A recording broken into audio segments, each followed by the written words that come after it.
Mais c'est pas vous, Pitou, c'est Mister Jarrett. Bon, alors, contentez-vous de saupoudrer délicatement vos phrases de putain ou de bordel.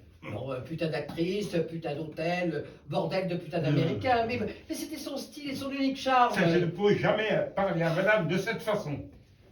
Bon, eh ben, nous jouerons donc la version expurgée. Oui, mais s'il vous plaît, oui. Bon, ben, frappez, Jarrett, frappez. Entrez, Mister Jarrett. Comment saviez-vous que c'était moi, Miss Bernard? Je suis fatigué. Que voulez-vous? Ce que je veux? Oui, est-ce à propos d'argent? Non, ça n'a rien à voir avec l'argent. Bon, est-ce à propos de Darwin? Ah oui. Darwin, mon petit singe du Congo, a-t-il grignoté les fauteuils de la voiture panoramique? Ou... Ah, Busy Bouzou, mon perroquet, s'est-il attaqué à vos chapeaux? Ça n'a rien à voir avec vos animaux non plus. Bon ben, alors, lâchez le morceau, j'arrête, allez, de quoi s'agit-il? Vous savez très bien ce qui m'amène. Mais j'en ai pas la moindre idée. À moins que vous ne soyez immiscé dans ma chambre avec cette bougeatterie typiquement américaine pour me torturer au sujet de ma sœur, ou pire encore, de mon mari. Ah, votre mari, justement, parlons-en. Mais cessez de persécuter mon mari, monsieur Jarrett. Moi qui lui ai promis qu'il serait heureux au théâtre, non seulement vous avez rechigné l'engager, mais maintenant vous voulez lui supprimer ses rôles. Oh, mais c'est le meilleur Armand Duval avec lequel j'ai joué, et en tout cas le plus beau. Oui, Mais Bernard. avez-vous quelque chose contre les Grecs? Oui, Bernard, c'est notre 5e tournée en Amérique. Et chaque fois, vous avez emporté un bagage masculin différent. Oui, et alors? Et alors, je ne me suis jamais plainte auparavant. Parce qu'auparavant, vous n'avez jamais épousé votre bagage. Bah évidemment que je n'étais pas amoureuse. Mais là, j'aime comme je n'ai jamais aimé. Mais même un Américain pourrait comprendre ça. Je ne vous parle pas d'amour, Miss Bernard. Je parle business, fric, argent, voilà la seule raison pour un Européen de venir dans ce tout perdu. Votre mari est anti-commercial. Je ne parle pas de l'acteur qui n'est pas, de son texte qu'il oublie, de ses places en scène qu'il ignore, du fait qu'il trébuche ou qu'il s'écogne dans les décors. Je ne sais pas à quoi je dois attribuer cela, à son inexpérience ou à son penchant pour la morphine. Depuis quand se drogue-t-il? Mais qui vous a raconté ces horreurs? Ah, je vous conseille de le poser dans un bateau pour la France et de le faire rentrer dans un hôpital où on soigne les gens comme lui. Bon, j'arrête. Vous abusez de votre position. Hein? Mais de quel droit osez-vous persécuter mon mari, un homme de bien? Mais qu'est-ce que vous y connaissez, vous, oh, gentlemen? Et d'ailleurs, je suis fier de porter son nom. Et dorénavant, vous êtes prié de m'appeler Madame Damala. Mais le public paie pour voir Sarah Bernard et pas Madame Damala, et encore moins Monsieur Damala, bordel. Oh, bravo, Pitou! Ah, vous êtes encore plus mufle et grossier que ce... Pas de faux semblants, Miss Bernard. Réglons une fois pour toutes cette putain de question. Oh, Pitou! Et votre putain de bordel de pitou ne pourra pas vous aider, espèce d'emmerdeuse patentée. Oh. Je veux une putain de réponse à ma putain de question. Et vite, bordel de merde! Je n'ai aucune réponse à vous donner. Et maintenant, mon cœur, mon âme et même ma courtoisie, tout vous est fermé désormais. Rien à foutre de votre courtoisie. Et rien à braire non plus de votre âme. Oh, sauf si c'est elle qui monte sur scène pour piquer les dollars des poches de ces connards d'Américains. Hein? Et soif. Et vous n'avez rien à boire? Rien. Bordel, Miss Bernard, au prix où je paie vos putains d'exhibitions, vous pourriez au moins m'offrir du whisky. Hein? Je veux que vous me foutiez dehors, ce dame-là, qui n'a pas plus de cœur que le cervelle, même s'il présente très bien. Mais à quoi ça sert d'avoir l'allure d'un gentleman quand on a l'esprit d'un chimpanzé? Ouh, j'arrête. Ne prenez pas le risque de me demander de choisir entre vous et Monsieur Damala. Jacques est mon mari, l'homme que j'aime. Et je me moque de ce que vous pensez tous. Il est, il était et il sera toujours le seul. C'est Jeanne qui me l'avait présenté, à Paris. Jacques Aristide Damala. Il avait la barbe la plus parfaite dont on puisse rêver, des yeux de princesse d'Égypte. Oh, tous les Grecs sont beaux à 30 ans. Je l'avais remarqué, mais c'est plus tard que je suis tombée amoureuse. À Saint-Pétersbourg. Et elle parle, elle parle, elle parle. Ah, elle parle! Mais elle parle de quoi? Je n'ai jamais cloîtré ma fille dans un couvent, moi. Je ne sais pas quoi dire. Allez, très bien. Vous ne faites plus ce rôle. Ah non. Je vous comprends. Nous l'abandonnons. Vous n'êtes plus ma mère. Merci, mon Dieu. Vous êtes mère Sainte-Sophie, la Ah supérieure non. du couvent. Mais si! Ah. Mais non, ce n'est pas juste. Oh, bah c'est parfait. Pourquoi je ne suis jamais un homme? Bah, au couvent. Oui, un jardinier, le facteur. Vous êtes mère Sainte-Sophie, divine, lumineuse, éthérée, azuréenne. Ouais.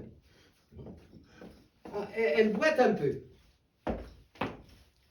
Mais de façon aérienne, allons. Oh. Je ne pourrais pas refaire votre Ah mère. bah trop tard, elle est déjà partie dans la grande calèche. On entend encore le bruit des roues sur les pavés de la cour. Alors, la petite Sarah est seule, elle pleure, et vous essayez de la consoler, mais consolez-moi, révérende mère. Et elle est affolée par cette grande femme grise qui parle d'une voix rauque. Bah, vous prenez ma petite main qui tremble dans votre grosse main grise et rêche. Mademoiselle Bernard, vous avez 11 ans. Oh, nom de Dieu! Madame. Oh, mais enfin, pourquoi annoncez-vous toujours l'âge de votre interlocuteur quand vous commencez vos phrases? Mais on fait pas ça même dans les plus mauvais théâtres. Mais je ne suis pas dramaturge. Oh! Mais que dirait mère Sainte-Sophie en pareille circonstance? Je fréquente peu les bonnes sœurs, madame. Oh, réfléchissez! Recommencez. J'ai fait de mon mieux. Allez.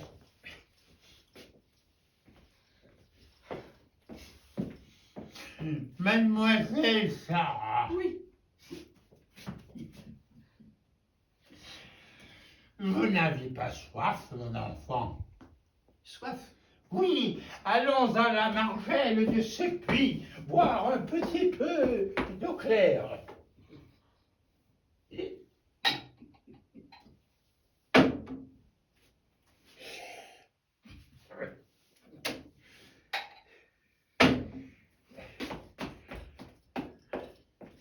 Oh non, ma mère, je n'ai pas soif, j'ai trop de chagrin. Oh, j'ai 11 ans, ma mère vient de m'abandonner.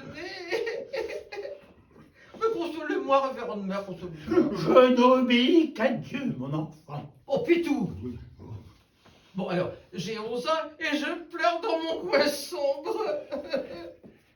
Mademoiselle Sarah, vous pleurez dans votre coin sombre, à ce que je vois. Oh, nom de Dieu! Oh, je sais, bon, je suis mauvais, très mauvais. Oui. De toute façon, je ne veux plus, j'abandonne. Eh bien, moi aussi, j'abandonne.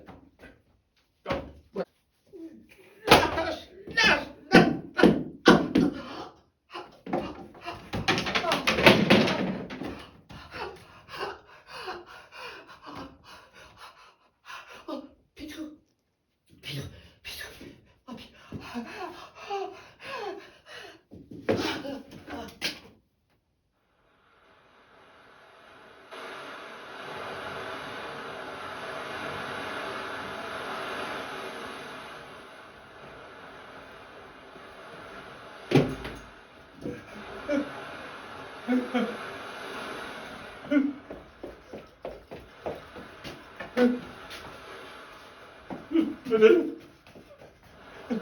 Madame, madame, madame, oh,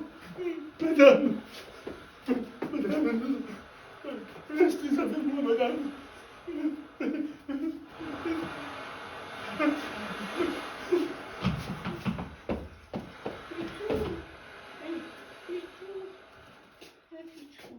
Madame, oh, madame.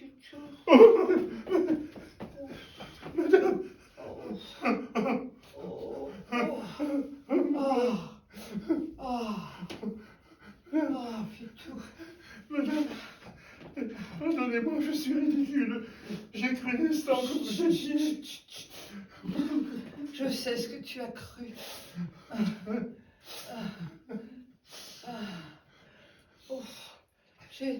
J'étais absente longtemps. Oui, non, mais je ne sais pas. Mais mon Dieu, comment je vais expliquer ça, monsieur Maurice? Je suis responsable de Ah vous. non. Oh, plus personne n'est responsable de moi, puis tout, plus à mon âge. Oh, oh, ah, ah, ah. Oh, c'était incroyable. Partir et puis revenir, descendre dans l'obscurité pour remonter vers la lumière. Oh, j'ai jamais eu aussi peur. Oh, mais ça valait le coup. Oh, j'ai froid, puis tout, j'ai froid. Ça me lave chaud. Oh.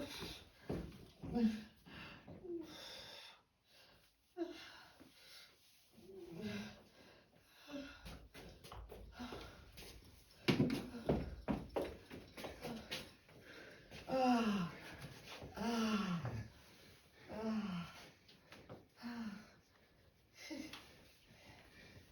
ah, ah. Oh, cet ours, c'est moi qui l'ai tiré. Hein. Un seul coup en pleine tête.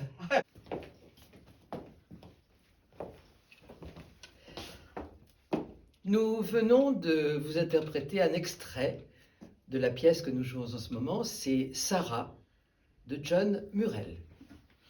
Nous avons beaucoup de plaisir à jouer cette pièce et nous espérons partager ce plaisir avec vous. À bientôt. À bientôt.